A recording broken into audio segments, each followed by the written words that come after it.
After him, Breida we just talked about, he goes to Miami, and it's kind of looking like a, thunder and lightning type of backfield here. I say both are pretty big risers just in the fact that nobody was really considering besides bench fodder, and now you could potentially slide them into your flex maybe. I don't know, though. It's the Dolphins. It was so gross last year. Do you have any interest in either of these guys? How do you see it playing out? It's just, yeah, like I said, it's gross, man. I mean, Breida is really talented. I love his athletic profile, like every other fantasy analyst. He's had some really fun runs. That one he had against Cincy, where he's just juking all over the place, is wild.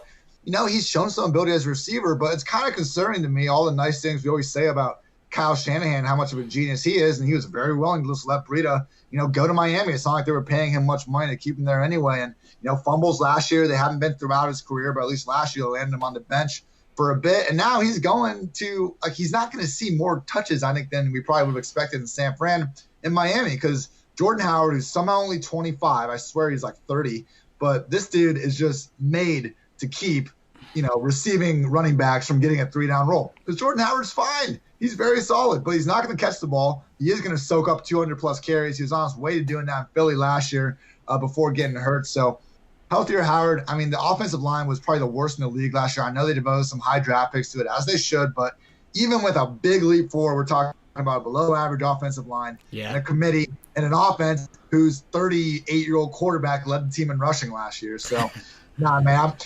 Again, they're cheap, so I don't mind taking shots on them in like the late RB 30, 40 range, kind of like where they're going. So it's you're not drafting Matt Breida and then cursing him for like losing you your fantasy season or anything like that with where he's going. But no, it's kind of because he's being drafted there for a reason. It's hard to be too positive about this situation.